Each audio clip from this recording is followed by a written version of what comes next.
అందరికీ నమస్తే అండి. Welcome to supreme six media. నేను మీ జర్నలిస్ట్ లక్ష్మీనాథ్ నరహర్ శెట్టి. మనందరికీ తెలుసు, ఆంధ్రప్రదేశ్లో కూటమి ప్రభుత్వం ఏర్పడింది. కూటమి ప్రభుత్వంలో భాగంగా టీడీపీ, జనసేన, బీజేపీ మూడు కూడా మరి ఒక కూటమిగా ఏర్పడి ఎన్నికలకి వెళ్ళి ప్రజలు ఆశీర్వదించారు. తద్వారా వారు వాళ్ళ ప్రభుత్వాన్ని అయితే ఏర్పాటు చేశారు. దీనిలో ముఖ్యమంత్రి చంద్రబాబు గారు ఉన్నారు, ఉప ముఖ్యమంత్రిగా పవన్ కళ్యాణ్ గారు ఉండటం మనందరికీ తెలుసు. ఇక జనసేన నేతలు అదేవిధంగా టీడీపీ నేతలు బాగానే ఉన్నారు, కానీ హై లెవెల్లో అంటే ఇప్పుడు చంద్రబాబు గారు కావచ్చు, నారా లోకేష్ గారు కావచ్చు, పవన్ కళ్యాణ్ గారు కావచ్చు, వీళ్ళు బాగానే ఉన్నారు. కానీ క్రింది స్థాయి కార్యకర్తల్లో మాత్రం సమన్వయ లోపం చాలా చాలా స్పష్టంగా కనబడుతుంది. మరి ఇలాంటి సమన్వయ లోపాన్ని అధిగమించాలి అంటే, సమన్వయ లోపం రాకుండా ఉండాలి అంటే అన్ని పార్టీలు కూడా ఈ యొక్క పొత్తు ధర్మాన్ని పాటించాల్సిన అవసరం ఉంది. దీనిలో ముందుగా జనసేన పార్టీ తన పొత్తు ధర్మాన్ని ఎప్పుడు కూడా వీడలేదనే చెప్పాలి. ఎందుకంటే పొత్తు ధర్మంలో భాగంగా ఏదైనా ఎక్కువగా మాట్లాడినా, ఏదైనా సరిగ్గా ప్రవర్తించకపోయినా ఇమీడియట్లీ జనసేన అధిష్టానం వాళ్ళ మీద చర్యలు తీసుకున్న దాఖలాలు కోకొల్లలుగా చెప్పొచ్చు మనం. ఇక టీడీపీ కూడా మరి ఆ విధంగా ఉందా అంటే అది కొంతవరకు చంద్రబాబు గారి ఉద్దేశంలో కావచ్చు, నారా లోకేష్ గారి విషయంలో కావచ్చు, వాళ్ళైతే క్లియర్గా ఉన్నారు. కానీ కింది స్థాయి కార్యకర్తల్లో ఆ సమన్వయం కొంత కొరబడిందనే మనం చెప్పాలి. ఎందుకంటే టీడీపీ పార్టీ చాలా పెద్ద పార్టీ, పురాతనమైన పార్టీ. మరి ఎంతోమంది కార్యకర్తలు కానీ రకరకాల అభిప్రాయాలు, రకరకాల భావాలు ఉన్న వాళ్ళు మరి జనసేన పార్టీలో కంటే ఎక్కువగా ఉండటం దీనికి ఒక కారణంగా మనం చెప్పవచ్చా అంటే అవును అనే సమాధానం మనకి వినబడుతుంది. ఇక గతంలో జరిగిన కొన్ని విషయాలు కావచ్చు, మరి పిఠాపురం వేదికగా వర్మ గారు చిన్న ఫోటో విషయంలో చేసిన విషయాలు కావచ్చు, ఇవన్నీ కూడా చంద్రబాబు గారి దృష్టికి వెళ్ళడం మరి ఇంత సమయం పట్టింది. మరి ఈ 2 years తర్వాత టీడీపీ కార్యకర్తల సన్నాహక సమావేశంలో ఆయన క్లియర్ కట్గా చెప్పడం జరిగింది. చిన్న చిన్న కుర్చీల కోసము, ఫోటోల కోసము, ఫ్లెక్సీల కోసం మీరు ఇలాంటి పనులు చేయొద్దు, మీరు పార్టీ పరువుని తీసే కార్యక్రమం చేసి మీరు ఇబ్బందులు పడొద్దు అని చాలా సున్నితంగా హెచ్చరించాలనుకోవాలా, ఘాటుగా హెచ్చరించాలనుకోవాలి. గారి ఆయన హెచ్చరించడం అయితే జరిగింది. ఇంత బాగానే ఉంది. ఇక ప్రధానంగా దీనిలో మనం మాట్లాడుకోవాల్సిన విషయం, చంద్రబాబు నాయుడు గారు ఇప్పుడు ఈ విషయాన్ని మరి చెప్పారు అధికారికంగా. మరి తప్పు లేదు, కానీ పవన్ కళ్యాణ్ గారు డే 1 నుంచి చెప్తూనే ఉన్నారు. చాలామంది పవన్ కళ్యాణ్ గారు చెప్తున్నారు, చంద్రబాబు నాయుడు గారు చెప్పరా అని అనేక ప్రశ్నలు లేవనెత్తారు. చాలా కాలం తర్వాత మరి ఇప్పటికైతే చంద్రబాబు నాయుడు గారు బయటపడి మరి తమ యొక్క కార్యకర్తలకి దిశానిర్దేశం అయితే చేశారు. ఇంతవరకు ఓకే. ఇక గౌరవ చంద్రబాబు నాయుడు గారు ఎప్పుడైతే చెప్పారో, టీడీపీ కార్యకర్తల కంటే, టీడీపీ క్యాడర్ కంటే కూడా జనసేన క్యాడర్ చాలా హ్యాపీగా ఫీల్ అయిపోతున్నట్టున్నారు. ఎవరి కాళ్ళు ప్రెస్ మీట్లు పెట్టి, లేదంటే వాళ్ళు తమ సోషల్ మీడియా మాధ్యమాల ద్వారా చంద్రబాబు నాయుడు గారు మీరు సూపర్ సార్, మీరు గ్రేట్ సార్, తప్పులేదు, పొగడొచ్చు, తప్పులేదు. మరి పవన్ కళ్యాణ్ గారి విషయంలో ఎందుకు మీరు ఇప్పటి వరకు ప్రశ్నల వర్షాన్ని కురిపించారు? పవన్ కళ్యాణ్ గారిని అన్నారు, చంద్రబాబు నాయుడు గారు ఒక మాట చెప్పంగానే ఈ రోజున చంద్రబాబు నాయుడు గారు great, super sir, great sir అంటున్నారు. కరెక్టే, చంద్రబాబు నాయుడు గారు చెప్పారు, గ్రేటే. కానీ ఇన్ని జరగకుండా ఇంతకంటే ముందే చెప్పుంటే బాగుండేది చంద్రబాబు నాయుడు గారు అని చెప్పి అనేవాళ్ళు కూడా లేకపోలేదు. విశ్లేషకులు కూడా అదే అభిప్రాయపడుతున్నారు. ఏది ఏమైనప్పటికీ కూడా వివాదాలన్నిటికీ ఫుల్ స్టాప్ పెట్టి TDP, Janasena cadre, BJP cadre కలిసి పనిచేయాల్సిన సమయం అయితే ఆసన్నమైంది. చాలామంది టీడీపీ క్యాడర్, కొంతమంది మేధావులు, టీడీపీలో మేధావులు అడుగుతున్నారు, ఎందుకు జనసేన ఇంతవరకు క్యాడర్ని నిర్మించుకోలేకపోతున్నారు? 2 సంవత్సరాలు అయింది, ఇంతవరకు ఎందుకు క్యాడర్ నిర్మించుకోలేకపోతున్నారని చాలామంది టీడీపీలో ఉన్న లీడర్లే అడగటం హాస్యాస్పదంగా భావిస్తున్నారు కొంతమంది. ఎందుకంటే కలుపుకుపోవాల్సిన టీడీపీ కింద క్యాడరే క్రింది స్థాయిలో ప్రతి విషయంలో కూడా అడ్డు తగులుతూ ఉంటే, కింది స్థాయిలో జనసేన క్యాడర్ ఏ రకంగా బలపడుతుంది? ఆ రకంగా బలపడాలి అంటే క్రింది స్థాయిలో టీడీపీ క్యాడర్ సపోర్ట్ చేయాలి కదా. ఎందుకంటే ఇప్పుడు ఒక పెద్దన్న పాత్ర పోషించి మేజర్ సీట్లు మీరు తీసుకుని మైనర్ సీట్లు పవన్ కళ్యాణ్కి ఇచ్చినప్పుడు, పెద్ద పార్టీ మీద అయినప్పుడు ఆ పాత్రను మీరు పోషించాల్సిన అవసరం ఉంటుంది కదా. పెద్దన్న పాత్ర మీరు పోషిస్తున్నారా, కింద టీడీపీ క్యాడర్ పోషిస్తుందా అనేది $1 మిలియన్ ప్రశ్న. ఈ రోజున ఇప్పటి వరకు కూడా పవన్ కళ్యాణ్ గారు కావచ్చు, జనసేన పార్టీ కావచ్చు, మరి క్రింది స్థాయి కార్యకర్తలు బలోపేతం అయ్యారా? పార్టీ బలోపేతం అయిందా? క్రింది స్థాయిలో బలోపేతం అవ్వకపోవడానికి కారణాలు కోకొలలు. ఇప్పటి వరకు కూడా కాలేదు అనే చెప్పాలి. క్రింది స్థాయి గతంలో ప్రభుత్వంలో లేనప్పుడేమో మేము ప్రభుత్వంలో లేము, ప్రభుత్వంలో కింది స్థాయి కార్యకర్తల్ని బలోపేతం చేయాలంటే వాళ్ళని టార్గెట్ చేసేస్తారు, వాళ్ళని ఇది చేసేస్తారు, అది చేసేస్తారని భయపడ్డారు. పవన్ కళ్యాణ్ గారు, గౌరవ పవన్ కళ్యాణ్ గారు, క్రింది స్థాయి కార్యకర్తలు మీరు బలోపేతం చెయ్యాలి, మీరు ఆ కార్యకర్తలకి ధైర్యాన్ని నింపాల్సిన సమయం ఆసన్నమైంది సార్ అని చెప్పి ఎక్కువ మంది జనసేన అభిమానులు, జన సైనికులు పవన్ కళ్యాణ్ గారికి విన్నవించుకోవడం జరుగుతుంది. మరి చంద్రబాబు గారు కావచ్చు, పవన్ కళ్యాణ్ గారు కావచ్చు, లోకేష్ గారు కావచ్చు, వాళ్ళ స్థాయిలో వాళ్ళు కలిసి ఉన్నప్పటికీ కూడా క్రింది స్థాయి కార్యకర్తలని సమన్వయపరిచి వాళ్ళందరూ కూడా ఒక్క విధంగా, ఇప్పుడు నిన్న చంద్రబాబు గారు ఒక మాట మాట్లాడారు, ఒక్క విషయంలో కూడా వ్యతిరేకత అనేది ఉండకూడదు, కలిసి వెళ్ళాలి అని. దానికి మాటలో కాకుండా ఆచరణ సాధ్యం చేసేటట్టు చూస్తే ఈ పొత్తుకి విఘాతం కలగకుండా మరొక 15 సంవత్సరాల పాటు పవన్ కళ్యాణ్ గారు కోరుకున్నట్టుగా, జనసేన అధినేత కోరుకున్నట్టుగా ఈ పొత్తు ముందుకు వెళ్ళే అవకాశం చాలా చాలా స్పష్టంగా కనబడుతుంది. అంతేగాని చంద్రబాబు గారు చెప్పారు, ఆయన పనిలో పాపం ఆయన బిజీగా ఉంటారు, కానీ కింది స్థాయి కార్యకర్తల సమన్వయం లేకపోతే మాత్రం అనుకున్న విధంగా జనసేన పార్టీ బలోపేతానికి, జనసేన బలోపేతం అవుతున్నప్పుడు టీడీపీ కార్యకర్తలు సహకారం అందించడం అంటే వాళ్ళు ఏమి ఆర్థికంగా ఏం సహకారం అందించవసరంలా. వాళ్ళు ఎదుగుతున్న వాళ్ళ స్థానాల్లో వాళ్ళు ఎదుగుతుంటే, వాళ్ళు ఉన్న దగ్గర ప్రోటోకాల్ ఇవ్వాల్సిన బాధ్యతను వాళ్ళు నిర్వర్తిస్తే, వాళ్ళ స్థానాల్లో పరిధుల్లో వాళ్ళు బలంగా అవుతుంటే, మరి వాళ్ళందరూ కూడా టీడీపీ క్యాడరు సహకరించే విధంగా ఉండాలి. అంతేగాని వీళ్ళు ఎదిగిపోతారు, వీళ్ళని నొక్కి పెట్టాలనే భావన ఉంటే మాత్రం అసలకే మోసం వస్తుందనే మాట అక్షర సత్యం. ఇందులో ఎటువంటి డౌటు లేదు. మరి ఇక పవన్ కళ్యాణ్ గారి అభిమానులందరూ కూడా చాలా హ్యాపీగా ఫీల్ అయిపోతున్నారు నిన్నటి నుంచి. ఎప్పుడైతే చంద్రబాబు నాయుడు గారు ఇట్లా బాబు గారు గ్రేటు, మీరు సూపర్ డోపర్ అంటున్నారు. అసలు ఒకసారి మాట్లాడదాం. మాకు జనసేన పార్టీ అధికార నేత ఉన్నారు, జనసేన పార్టీ నేత కృష్ణవేణి గారు ఉన్నారు, ఆవిడతో మాట్లాడదాం. కృష్ణవేణి గారు నమస్తే అండి. నమస్తే అండి లక్ష్మీనారాయణ గారు. కృష్ణవేణి గారు, ఒకటి చెప్పండి, నిన్న చంద్రబాబు గారు కార్యనిర్వాహక సమావేశంలో కార్యకర్తలకు పిలుపునిచ్చిన తర్వాత టీడీపీ కార్యకర్తల కంటే కూడా కుడివిస్తే పండగలాగా జనసేన కార్యకర్తలు విపరీతంగా నిన్నటి నుంచి ఉబ్బి తబ్బిబ్బైపోతున్నారు.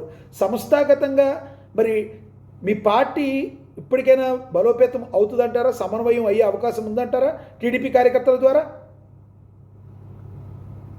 లక్ష్మీనాథ్ గారు, అది టీడీపీ యొక్క ప్రమాణ స్వీకారం చేసినటువంటి నూతన కార్యవర్గానికి ప్రమాణ స్వీకారం అండి. అంటే నారా లోకేష్ గారికి జాతీయ వర్కింగ్ కమిటీ ప్రెసిడెంట్ గా ఇవ్వడం కావచ్చు, అలాగే నూతన కార్యవర్గాన్ని రాష్ట్రంలో ఏర్పాటు చేసుకోవడం కావచ్చు, ఇదంతా టీడీపీ వాళ్ళ పార్టీని బలోపేతం చేసుకోవడానికి తీసుకుంటుందండి కార్యక్రమం అండి. ఇక్కడ మీరు గమనించాల్సింది కూడా ఏంటంటే, మంచి ఉంటే పొగుడతారండి జన సైనికులు అనేవారు. మా వాళ్ళని అప్రిషియేట్ చేసినా, పవన్ కళ్యాణ్ గారిని అప్రిషియేట్ చేసినా, ఏం చేసినా మంచి ఎవరు చేసినా సరే కానీ పొగుడతారండి. అదే సొంత పార్టీలో వ్యక్తులు తప్పు చేసినా సరే కానీ విమర్శిస్తారండి. అంటే ఏ పార్టీ క్యాడర్కి ఇది ఉందో లేదో తెలియదు, కానీ ఆ స్వేచ్ఛ, ఆ స్వతంత్ర భావాలు కూడా జన సైనికుల్లో పుష్కలంగా ఉంటాయి. ఎప్పుడు కూడా మంచి చేసిన వాళ్ళని ఎలా ప్రశంసిస్తారు.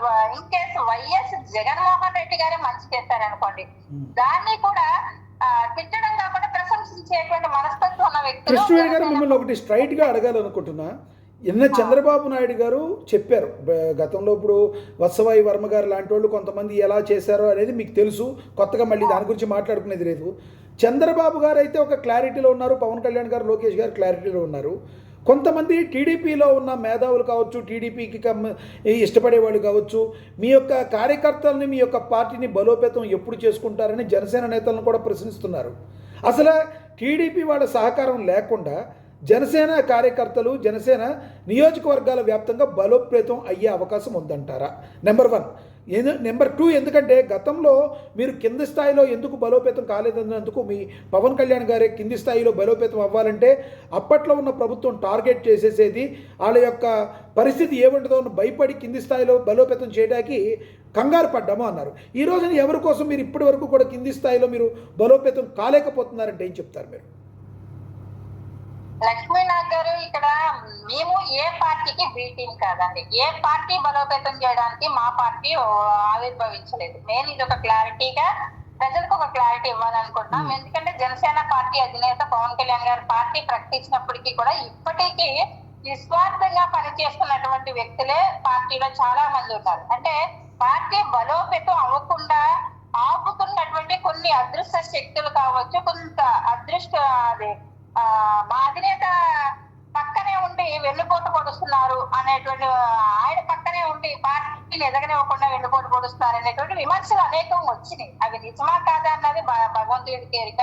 కానీ నియోజకవర్గ స్థాయి నుంచి, అంటే ఈ రోజు చూసుకుంటే మండల పిఠాపురం చూసుకోవచ్చండి, అనే గ్రామ కమిటీల దగ్గర నుంచి అన్ని కూడా ఒక పైలట్ ప్రాజెక్ట్ గా అక్కడ వేయడం జరిగింది. కానీ ఇక్కడ కూడా అంటే ఇక్కడ కొన్ని వ్యతిరేక భావం కావచ్చు, ఆ కమిటీలు వేయడంలో కొంచెం అంటే కొత్త ఒక విజన్ ని తీసుకురావడం కావచ్చు, దానిలో కొంతమంది నాయకుల మధ్య అసంతృప్తి వచ్చినటువంటి మాట అయితే వాస్తవం. కానీ దాన్ని ఓవర్కమ్ చేసుకుంటే ఏ రకంగా పార్టీని బలోపేతం చెయ్యాలన్న దాని మీద పార్టీ అధిష్టానం పూర్తిగా దృష్టి పెట్టింది. పవన్ కళ్యాణ్ గారు దృష్టి పెట్టారు. రాబోయే కాలంలో మీరే చూస్తారు. ఎందుకంటే లీడర్ నుంచి లీడరే పుట్టాలని ఒక లీడర్ నినాదంతో లీడర్ ఎన్నుకునేటువంటి ఒక విధానాన్ని పిఠాపురంలో ఒక పైలట్ ప్రాజెక్ట్ గా తీసుకురావడం జరిగింది. కానీ అది పూర్తిగా నా వరకు అయితే అది పూర్తిగా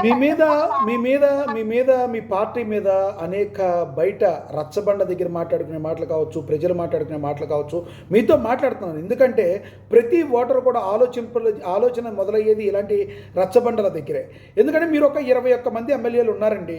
గతంలో మీరు ఇలా సరిగ్గా లేరు కాబట్టే కండువాలు జస్ట్ అటు నుంచి ఇటు మార్చుకుని ఉన్న 21 మందిలో 10 మంది టీడీపీ ఎమ్మెల్యేలకే టికెట్లు ఇచ్చారనే ప్రధానమైన ఆరోపణ ఉంది.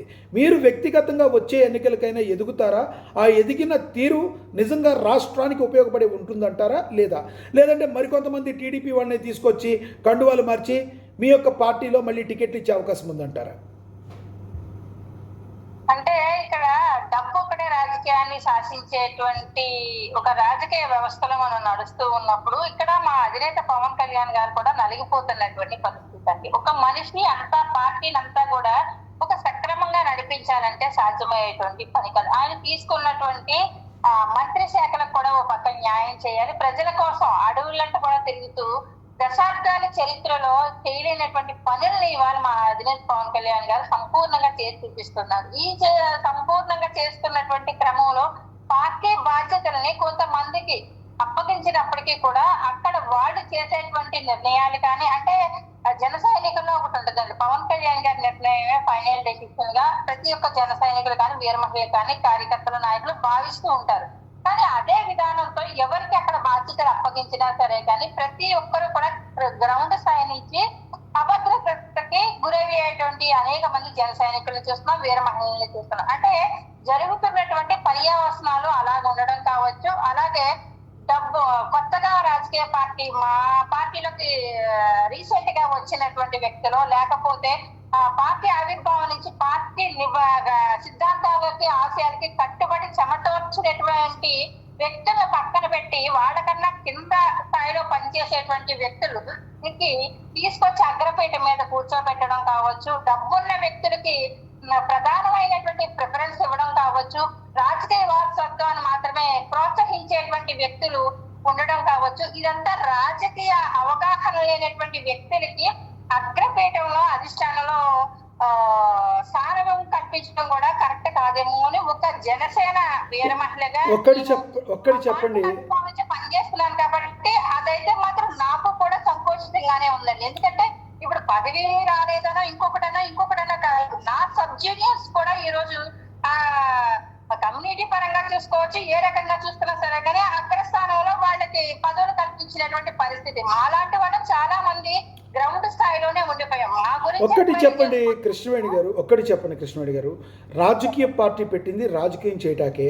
ప్రశ్నించే గొంతుకి పుట్టినంత జనసేన ఎప్పుడూ ప్రశ్నిస్తూనే ఉండిపోతుందా?